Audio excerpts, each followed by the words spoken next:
ایک خوبصورت صبح جب سورج کی پہلی کرنیں زمین کو چوم رہی تھیں، ایک دادی اور ان کی پیاری پوتی عائشہ ایک گھنے اور ہرے بھرے جنگل میں ہاتھ ڈالے چہل قدمی کر رہی تھیں۔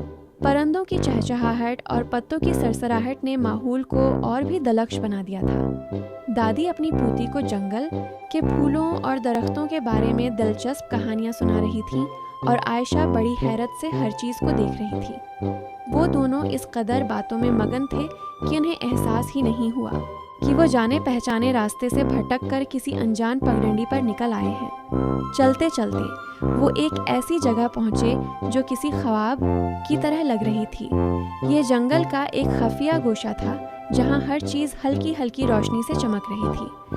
درختوں کے تنے چاندی کی طرح دمک رہے تھے اور ان سے لٹکتے ہوئے پھول چھوٹے چھوٹے ستاروں کی مانند روشن تھے۔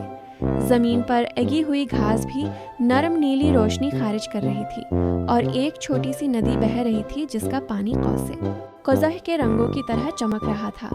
دادی اور عائشہ حیرت اور خوشی سے اس جادوئی منظر کو دیکھ رہے تھے۔ انہیں اپنی آنکھوں پر یقین نہیں آ رہا تھا کہ جنگل میں ایسی خوبصورت اور پراسرار جگہ بھی ہو سکتی ہے۔ اچانک عائشہ کی نظر ایک جھاڑی کے پیچھے چھپی ہوئی ایک چھوٹی سی مخلوق پر پڑی۔ وہ ایک ننھا سا شرمیلا وجود تھا جس کے پر تتلی کی طرح رنگین تھے اور اس کا پورا جسم سنہری روشنی سے دمک رہا تھا۔ مخلوق ڈری ہوئی لگ رہی تھی اور جھاڑی کے پیچھے سے جھانک رہی تھی۔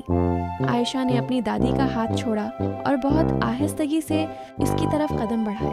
اس نے اپنا ہاتھ آگے بڑھایا اور نرمی سے بولی، ڈرو مت، ہم تمہیں کوئی نقصان نہیں پہنچائیں گے۔ اس کی آواز میں اتنی محبت اور اپنائیت تھی کہ وہ چھوٹی سی مخلوق آہستہ آہستہ باہر آ گئی۔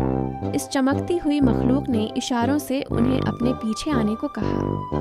وہ انہیں ان جادوئی راستوں سے گزارتی ہوئی واپس اسی جانی پہچانی پگڈنڈی پر لے آئی جہاں سے وہ بھٹکے تھے۔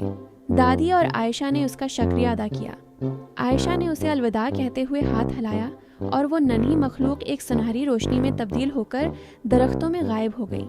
سورج غروب ہو رہا تھا اور وہ دونوں مسکراتے ہوئے اپنے گھر کی طرف چل پڑے۔